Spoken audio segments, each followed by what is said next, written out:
Hi everyone, I am Myra Baiti for BBTV, and today we have a special guest, YB Ronnie Liu. We will be talking about government spending. In the wake of the COVID-19 pandemic in the past year, our national debt has increased. Recently in Parliament, it was tabled that last year we wasted 620 million in government funds, and that includes 104.79 million of public funds. And today, it was just announced on Tuesday's Parliament that we are going to change the official car for our MPs from Proton Perdana to the luxury Toyota Vellfire MPV.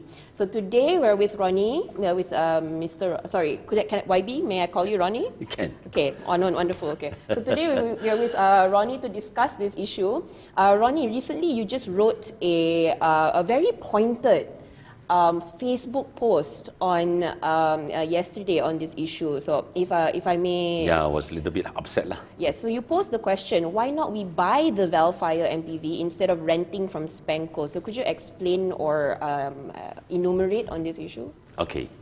I have no issue on allowing our ministers to use Vellfire as their official car. I have no issue with that.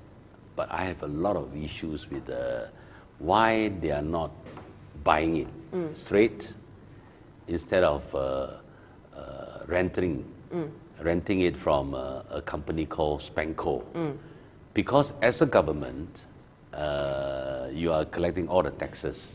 So when you buy a Vellfire, you know, all luxury cars in Malaysia, the government imposed a tax of 300%. Yes. So likewise, Vellfire will be imposed with 300%. But you are the collector of the tax. So in that sense, you are buying the car cheap. If you rent it, the company that rent the car cannot get free tax. So it has to be very expensive. So Vellfire, if I'm not mistaken, if it's a brand new one, it's close to 500,000. Close to 500,000. Yes. It's a brand new one. Even the Recon one can cost you 300,000 ringgit. So what about a brand new one? So if the company like Spenco go to buy it, it would be very expensive. Of course, when you rent it to the government, it has to be very expensive. The cost is and absorbed. also the maintenance as well. Yes. So I heard they are going to spend about 6,000 per unit per month. So I know we know there's pandemic, and we know the economy has slowed down, and the people are suffering and all that. And then the country has a very high debt. So more than 1 trillion by now. Somebody told me it was 1.3 trillion national debts. And a lot of people need the help, the government. The ministers are should be the last, shouldn't be the priority. Yes. Again, but if they really think they don't want Proton Perdana, they want a bigger car, I'm not against it. But why can't you buy? Because once you buy, you save a lot of money, and then you allow the Toyota to do the maintenance and all that. So you don't have to spend extra money on maintenance as well. Yeah. So it is really a waste of public funds, and it makes I believe a lot of people out there will be very upset. Yeah, that is actually a especially young people. You give the young people only 150 ringgit one off for the whole entire year. Yeah.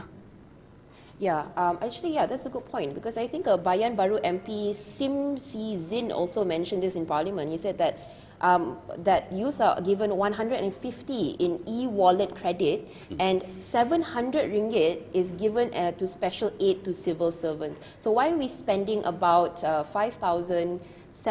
The amount for the car rental per month is 5,759 ringgit per month. That comes up to about 60 million a year. That's a lot of money. Yes. So so your point is, instead of us spending like that 1 million or that 500,000 on buying the car per MP, you will save a lot of money. They should be spending the money on the youth. Yes. So the question is, who need them. why are we renting? Why do you think we are renting, Dato, instead of buying? It could be cronyism. The lucky company that got the contract, like Spenco, And I heard somebody carry a title of Tun owning the company. I see. So you make the Tun even more richer. I think the whole thing is wrong. It's a wrong exercise. But having said that, if they still really want to have Vellfire instead of Proton Perdana, at this point, at this time of difficulty, economically, then they should really buy it. Yes. Really buy it, and they can save a lot of money. Yes. You also mentioned in your Facebook posts, you had a few terms or syarat-syarat for the usage of using the for the Vellfire. I'll just read a few here, right? Yeah. So these are very, very spicy syarat-syarat, right, Ronnie? So here, number 1, berkhidmat untuk rakyat bukan kerana mencari pangkat, kedudukan dan kekayaan. Syarat number 2 or term number 2, kena balik kawasan masing-masing setiap minggu. Syarat number 3, ketulusan dalam segala belanja peruntukan. Number 4, kena ada KPI yang tinggi dalam segala aspek sebagai menteri. Oh, and then it gets even more spicy, ya. You said your 5th syarat is tax tak boleh rasuah, tak boleh sombong, tak boleh menipu rakyat, tak boleh curi wang dan harta negara, tak boleh menjaga kroni dan family sahaja, tak boleh main sentimen perkauman, tak boleh memperalatkan isu agama. Dan nombor 12, semua janji mesti dikotai or must be fulfilled. So, I want to ask you, right? Ronnie, why these specific syarat-syarat? Why these specific syarat-syarat? Actually, these are the concerns and complaints from the rakyat. See, like going back to the Kawasan every week. Most the ministers, as such, because of the duty, they have to stay in KL, Putrajaya, because they have to work. But the weekends, the Saturday and Sundays, they should be spending time with their Kawasan, Whether you come from Sabah or Sarawak, so you have to go back to Sabah and Sarawak. Yes. You stay in Kelantan, you have to go back to Kelantan. You are in Pahang, Bera, like our Prime Minister in Bera. There's in Pahang, you have to go back to Pahang to serve the people. I heard most of them don't go back often enough. Okay, and then of course the. Sorry, just on that, right? Do you think that impacts the way that the MP, the ability of the MP to jalankan their duty or to to continue with their work? No, I'm saying I'm not against the idea of having a good car to serve the people. Sorry, what I mean is going back to you're going back, you can use a good car and all that, safer car. Okay, but you have to go back lah. Instead of using the luxurious car and attend all the dinners and going to the golf course. I'm not saying playing golf is a bad thing, but you go back to Kawasan must be your priority lah. Okay, and then one of the main concern of the quality of the ministers is the people have an impression that most of the ministers are into 3P, power, the perks, and then the pangkat and all that. So they are not actually serving the people. So if they are not serving the people, and then why should the people spend more money on you, buying you a Vellfire? You should make do with what's wrong with your Proton Perdana? Okay, but if they are really serving the people, I think some of my rakyat will say, even they are using Rolls Royce also, we don't care. If they are really serving the people. I mean, this is one of the things I heard in our conversations that we used to have over beers and all that. So like the other syarat-syarat, KPI. Our impression is not many of the ministers actually up to the mark. I see.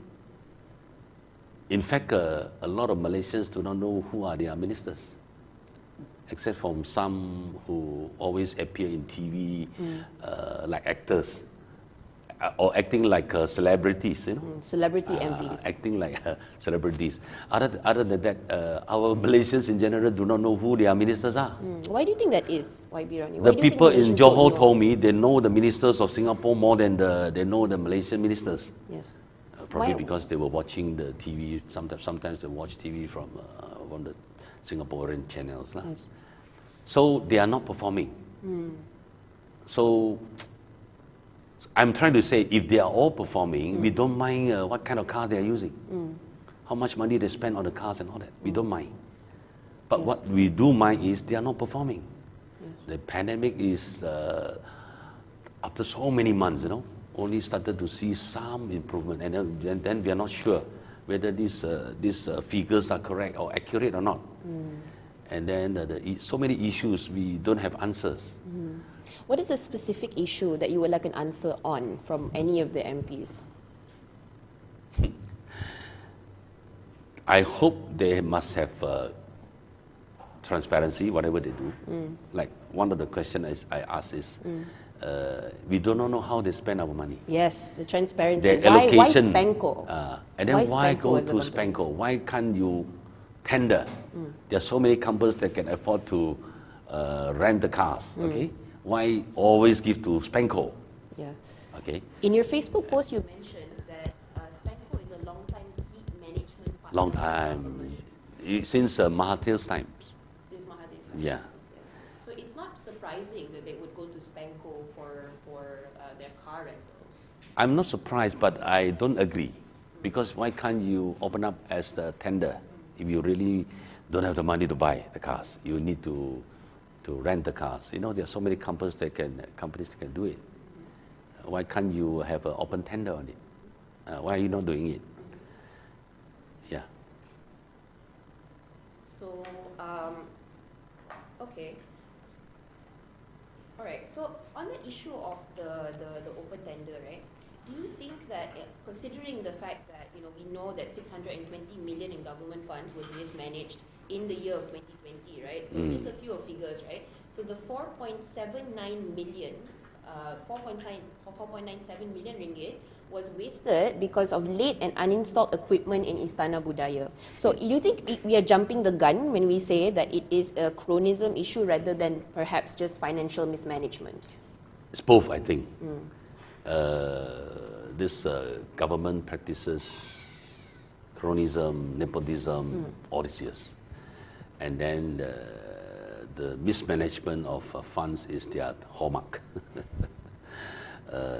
What you mentioned about budaya, about pusat budaya, is just one of the small issues. One of the issues. There are so many leakages and so much of corruption in the government, and so much of wastage in the management of funds and all that. These are very, very well known. Not only Malaysians know about it, even the rest of the world know about it. That's why sometimes we are quite embarrassed whenever we are dealing with the foreigners when they ask some questions. We can't really answer, and we don't know even how to defend ourselves. Malaysia, there's so much of MDB? mismanagement. Yeah, they think about 1 MDB, then they think about the wastage. They will think about the first lady who spent a lot of money. All these have become our. We Malaysians, we share the shame of what our leaders have been doing. We don't share their glories. Because of them, we feel very small. And I think some of the foreigners, they belittle us because of our leaders. So again, this Vellfire, what happened when we are having very much of economic difficulties, and then the pandemic is still there. Why at this hour you are into luxurious lifestyle? Yeah. To me, they are into luxurious lifestyle at the expense of the rakyat. Yeah. It is difficult to. It is quite difficult to justify the amount. However, we think about when you talk about a culture, right? So we do have a hierarchical culture, right? So when you're in a company, right, your boss gets a nice car, like the normal employees, might get an allowance or you might not get an allowance depending on your company policy. So in terms of MPs, right? So do you think they maybe perhaps some of the special treatment, right, that we're giving to them for their extensive duties to Malaysia, right? Maybe it is. What if I say that perhaps because of those special duties, right, that they could be awarded these kind of luxuries? Before I answer you straight, I think by now most of the Malaysians are beginning to realize or understand that they are already paying too much to the ministers. To start with, we have an oversized cabinet. Okay, our number of ministers are even bigger than countries like USA, country like China, country like India. They have less ministers compared to ourselves. And then their gaji, their perks and all that, they have very high salary. And then when they become no more ministers, they still enjoy very high pension, gratuity and all that. Again, if these ministers have been performing very well and all that, we actually don't mind. But they're not. Most of them are not. So we don't get the performance, but we have to pay them so much of money. And then the rest of us have to suffer because of their blunders, because of their mismanagement, because of their wastage, and because of corruption. So this is very unfair and unjust to Malaysians in general, to the taxpayers in general. Yeah. So to recap what we discussed about, just on this issue, right? If we have some time, we can talk about something else. Yeah. So basically, you're questioning why don't we have an open tender? Why are we changing our car from a Proton Perdana, which is a national brand, to an international luxury Toyota car when we are going through dire circumstances? And you've also talked extensively a little bit about, how the people are not very happy with the fact that, we're known for corruption and that these things happen for a really long time. Are you asserting that in this particular case of Spanco, that there is cronyism involved or some kind of corruption or some kind of mismanagement, and why do you think, why specifically? So you mentioned a Tun earlier, right, who owns Spanco. Why do you suspect this unnamed Tun, for being involved in these kinds of unsavory behaviors in this case? I think by now, people will understand if they really want to go for Vellfire, they can actually buy it and then save more money than renting it. And then people also know that if there's an open tender, probably we can save a little bit more money. Okay, if you really need to rent it. And then the next question will be, why are we doing it and why are we not doing it? Huh? Why are we not doing it? To save more money. And then why must we go into luxurious cars when the rest of us are all suffering under the economic circumstances? So all these are questions. This is a reflection of the present government. That means they don't care about the people, the ordinary people. They care about they themselves. So coming back to my syarat, they are not serving the people. They are serving their own interests. They are not taking care of the rakyat. They are only taking care of their cronies and their families. And they are not true to themselves. They are like enjoying life in the expense of the ordinary people's life. So this has to stop. This has to stop. The government has to review. Unless, of course, they can come out openly and rebut and tell us, Ronnie Lee, you are wrong. Actually, it's better to rent. Why, and all that.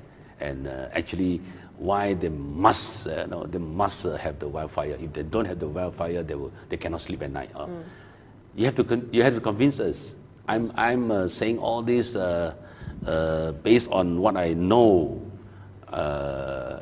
based on the complaints brought to me by the rakyat. A lot of people were unhappy with the government now, especially unhappy with the cabinet ministers, unhappy with the standard, the quality of the current batch of cabinet ministers. If they are not doing, if they don't know that, I'm telling you them now. You can find out in the kopitiam, in the pubs and all that, what kind of impression you guys are giving to the ordinary Malaysians. It's a total failure. Well, if anybody sees a Toyota Vellfire driving through a kopitiam, you know it's the minister, and you can probably ask him about this question. But for those, for those of you who, for those of the rakyat, right, who want to discuss about these issues, because this issue of. Did I say the Vellfire, a brand new one, costs around $500,000? Yes, you did. Okay. You did. But it's interesting about this issue, right? About talking about this issue, because when the Auditor's General report was brought up during a budget meeting in Parliament, right, they started talking about the timah issue instead, right? So there was a special meeting. So I think Syed Saddiq, MP Syed Saddiq, mentioned, that he pointed out in court, like, why are we talking about timah issues? There has to be a special meeting for, like the changing of a name of a company that has lasted for so long, instead of talking about They even these have budget 4 issues. ministers to talk to the producer of timah to try to twist their arm to change the name. Yeah. Involving 4 ministries. Yeah. So Yeah. why do you think? Okay, so I mean, probably I understand why they might not want to talk about it, but shouldn't they, as a duty in Parliament, talk about these issues more and about these financial issues more? You're right. Timah is in Malay is actually BJ timah, which is the tin ore. Okay, and I was told the word timah is a Proto-Malay word, original Malay word, means the timah. And why the producer, according to their explanation, they use timah because they want to link it with the War of Larut, where Captain Spitz, that face on the timah label, That bottle, yeah. that is Captain Spitz. Captain And he was one of those who involved in the Larut Wars and all that. The Larut Wars was on timah. So it's a historical. Historical. Behind it is historical. Behind it, yeah. And So they are not calling it timah for no reason. They are not using the Spitz, the Captain Spitz, for no reason, because these are history. Yes. Okay. So and then it's for the Muslims. It's not for the non-Muslims. And sorry. a lot could of you clarify that? a lot of whiskey drinkers told me they don't even heard about the timah brand until it was brought up by the past people, the past ministers and all that. So they really got a good laugh, and after that they feel upset about it. Why to them this is an encroachment on their freedom. They are just it's just an ordinary whiskey brand. Why are you making a hoo-ha? And then it's true. Why are we not, debating on the budget and other more important issues rather than they call remeh-temeh issue? So, but I want to tell people who don't understand the issue that actually timah is just one brand of whiskey. And only a fraction of the drinkers are drinking timah, so. Probably more after the big media centers. And then the timah I was told it has won 2 awards. Why disturb them? When they are award winning, they will probably make more money or revenue for the country and all that. So why make it an issue?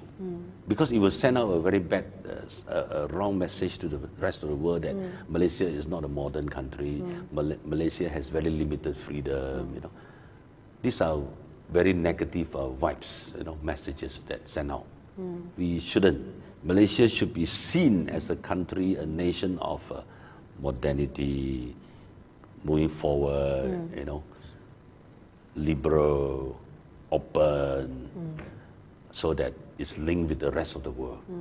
And this links to your syarat-syarat as well. So you mentioned tak boleh main sentimen perkauman and tak boleh memperankan Too many of these isu agama. ministers or the deputy ministers, they are playing with the racial issues, playing with the religious issues to win votes, to score points in their political life.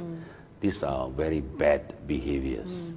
Very bad behaviors, because Malaysia is a multiracial country, multi-religious, multicultural, everything pluralistic. It's a pluralistic society. So nobody should be playing with this kind of issues, religious issues, using racism as a card, and then using religion as a card to win political acceptance or become popular. Even the ordinary Malaysians should stay away from such thing. What more when you are the ministers? But now we are witnessing too many ministers of having this kind of behavior, especially those from PAS. That's why, and some people even telling me, you know, your friend in Amanah also have this such a tendency. I said I will advise my friends in Amanah, you know, shouldn't be going into the same direction like PAS. You know, have to be very careful about it, because we are multiracial. We have to take care of the feelings of everybody, not just taking care of the feelings of Muslims or non-Muslims. We have to take care of the feelings, the sentiments of every Malaysian who's living under the Malaysian sun. You know, we no particular race. We have to take care. We have to take care of everybody. That's how all ministers and politicians should be behaving. Yeah. That is a beautiful concept. That is a beautiful concept. However, allow me to play devil's advocate. Okay. Right? So when we talk about PAS as a political party, they represent a really strong, they represent a really large block of perhaps Malaysians. They are quite influential in the from coastal a religious areas, point of view. in the coastal areas. Yes, Yeah. and Timah is an issue about alcohol. And alcohol is a very sensitive issue when it comes to the Muslim. You know, for Muslims, it is haram to drink alcohol. So in terms of, you know, representing the interest of their bloc in the community, right? Do you think that perhaps PAS did do their job, or do you? They're overdoing it. They're overdoing overreacting it. it because all the Muslims, whether they are PAS members or non-members, they never touch. They won't touch. They'll stay away from all alcoholic drinks. And everybody accept that. The non-Muslims also accept that. In fact, most of the Muslims, whenever they need to drink beer or arak or alcohol, they are not drinking it together with their Muslim friends. You know, they have this kind of mutual respect.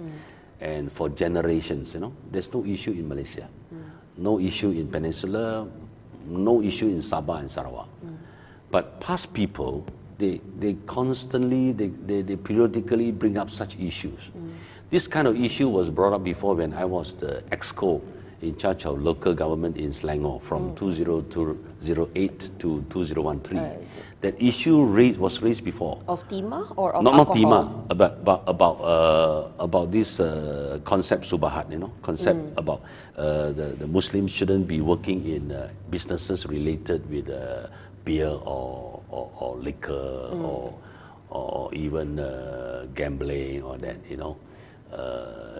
But we must not all go overboard until nobody should be allowed to work in such business, you know. No Muslim should be allowed to work in mosques, in hotels, in restaurants. They are going too far. And this was an issue that was brought up by PAS. Some of the PAS people mention it, and some of the Amanah people also mention things like that. So it becomes very upsetting to the not only the non-Muslims, because I am a non-Muslim. We have to care about the Muslims as well. We cannot have such policy or something that as a result our Muslim brothers and sisters start to lose jobs, you know, because livelihood is a very important aspect of everybody, you know. So we shouldn't have been going too far. This kind of controversies was brought up again and again. It was brought up again. It was brought up during my time as the EXCO of Selangor, and then we managed to settle that issue. In fact, that EXCO that very stubborn on the issue eventually was removed by the late Dr. Roni Aziz, removed as an EXCO for Selangor. Oh, that was many years ago. But again, this issue raised again. So I think it has gone overboard, you know.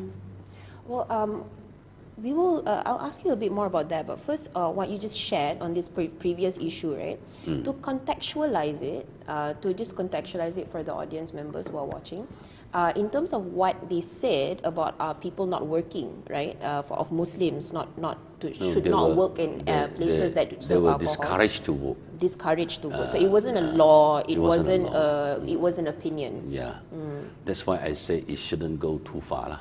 Because we have to protect the rights of and also the freedom of our non-Muslim sisters and brothers on this matter of livelihood. You know, mencari makan, okay, mencari rezeki. To have working rights to work is human rights, human basic rights, hak asasi manusia, you know, the right to get a job and all that. Yeah. So we, as ministers, as politicians, we must not go too far, you know. We can all accept that, you know, liquor is haram for non-Muslims. Everybody can accept it. Yeah, but why? But do not go overboard. Do not go too far, you know. When I talk about this issue, it's purely on livelihood, from the angle of livelihood, on the angle of rights to get jobs. Nothing to, I got no intention whatsoever on the interfering in the religious affairs or hukum agama. No, nothing of that. I am not capable of doing that, and I have no intention of doing it. Thank you so much, and I think that is a very interesting perspective, right? Because in every single time we face this issue or these issues, religious issues or a rights issue, right? It's always between the rights to work and, let's say, what you should do or shouldn't do within the Islamic religion.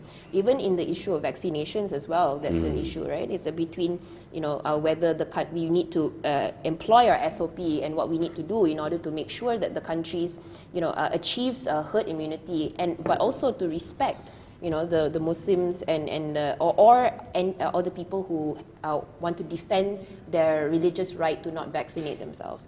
So every single time we face these issues, right, there's always a clash between like the human rights issue versus the cultural issue. So as a state assemblyman, how do you balance between your perspective on these two issues or two perspectives? I have been very vocal on the issue of vaccines and vaccination from the very beginning. And to what I know, there's a lot of reasons to go for vaccination. And at the same time, there's a lot of reasons, other reasons, not to go into vaccination. The vaccines themselves are an experiment. It was acknowledged and accepted by WHO for emergency use. It's not tested and proven vaccines, especially brands like Pfizer, using totally new technology. mRNA technology. Yeah, mRNA technology and all that. Of course, the safer ones, if you ask me, my impression will be the China ones, the Chinese vaccines, because they are using the traditional, conventional methods. That's why they're safer, in my mind. And looking at the results, what is happening in China, what's happening in Israel and Singapore and America, I do get an impression that the traditional and conventional vaccines are safer.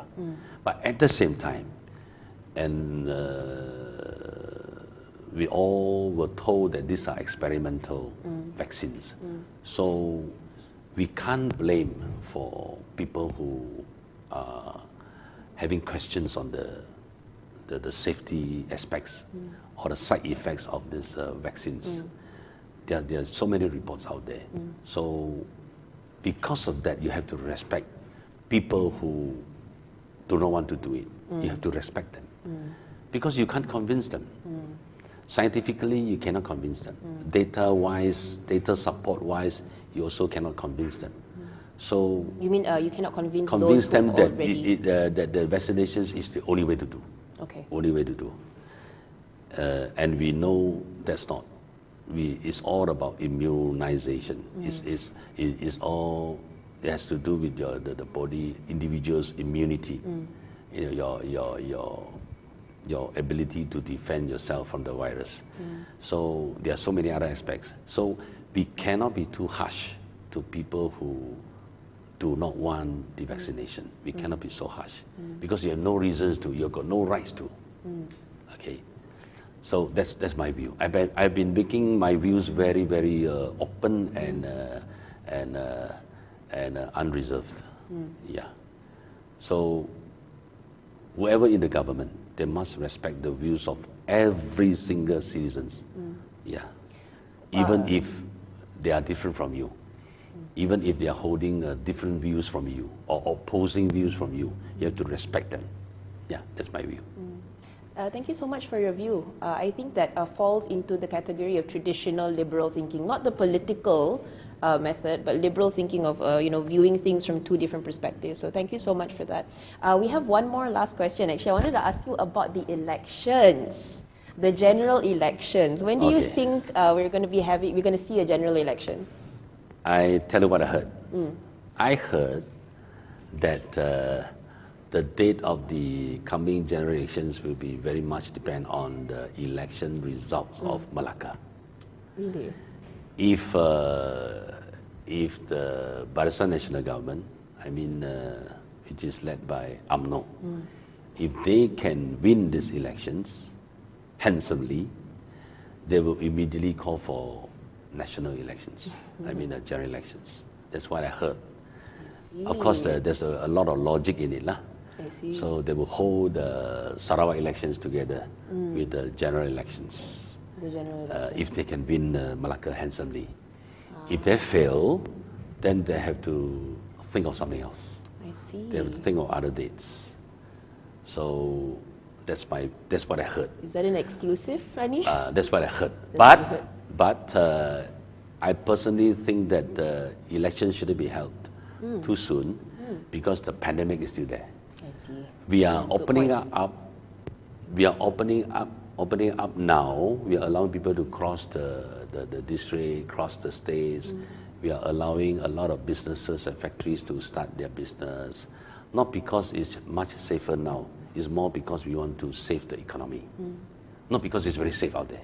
That's why I used the opportunity to urge everybody to be very careful, follow the SOP very strictly, follow the distance, and be very alert very conscious to protect yourself and your family and your friends, and at the same time try to go back to the normal life under the new normal new normal conditions. You have to do that. And then going back to the elections, I think it's not suitable, not right to do it too soon. In fact, to me, there shouldn't be elections in Malacca in the first place. I see. It shouldn't be. It should not have elections. Okay. So if tomorrow there's an emergency declared to stop the elections, I'm all for it. I'm all for it. But a lot of people telling me it will be too late to stop it, lah. Yes. And some people ask me, then what's your view? I said, yes, besides the pandemic, and the economy is still very down. Yeah. It will be very bad for the government. Yeah. Most of the people will think that we are having such a bad economy because of a bad government. So it's not necessarily good for UMNO or Barisan Nasional or Perikatan Nasional. Not necessarily good for them. So they don't think that the people are very happy with them now. I don't think it's the right time to call for elections. My advice would be they should only call for elections when the pandemic is really down, very safe outside there, and our economy is turning around. Then will be probably the best timing for holding a general elections. But it's not up to us. It's up to the Prime Minister. It is his prerogative to decide when will be the elections. But my advice is don't do it now. Don't do it too soon. Not just because you can win Malacca, you can win the rest of the country. It's not so. Every state has different issues. And the the federal government is a totally different government from a state government. The issues could be different, the sentiments could be different. So not advisable to go for elections too soon. So, thank you so much for that, for that advice. But also, when you talk about specific issues in state government, right? What are some of the issues that we see in the Malacca state government that might decide how the people vote? This is what I heard. In Malacca. This is what I heard. You see, it was PH government, and then the mandate was stolen, was denied by the so-called pengkhianats, from DAP and few others. And then after the change of government, there's quite a number of good policies practiced by the PH government during the 22 months were rejected or terminated or cancelled by the new PN government. Like for instance, we were told that for application of land, whether you apply government land or you want to use the land or rent the land from the government, this kind of applications will be thrown to the waste paper baskets if the applicants are not Muslims or Malays. They got they call no bin policy. And then the former PH government, they have something very good for the rakyat, for people who own some houses in the new village and all that. When the times is up for renewal, extension of their lease, 60 years or 90 years, under the former PH government, they only need to pay 1,000, so long as they don't sell the property, their house. Only 1,000 ringgit. So it has been a very good and popular policy. It was terminated, cancelled by the PN government, the PN government in Malacca. So you think that's going to affect the way that the people and then in Malacca also vote? they started to, there's a Bumi quota of 40% in Malacca, which is already very high. Somebody told me they try to increase to even higher. So all these are very bad policies. And I was told, these are the reasons why some of the so-called people, the pemberontak, the so-called people who work against the government, as a result, the government collapsed, because these people were not happy with the policies. So they are doing it, they are causing the collapse of the government with the reasons, because the policies were being too harsh and too unfair and too lopsided, too biased towards the non-Malays. So there are reasons why they are doing it. So these coming elections, I'm sure the Malacca people will, in the process of the campaign, they will understand why they need to change, why they need to elect a new government, all the reasons, or the sebab and all that. So this will be the issues in the elections. Of course, to the PH, like me as a PH, one of the PH people, we believe that the coming Malacca elections the whole thing is on the mandate of the people going back to Pakatan Harapan.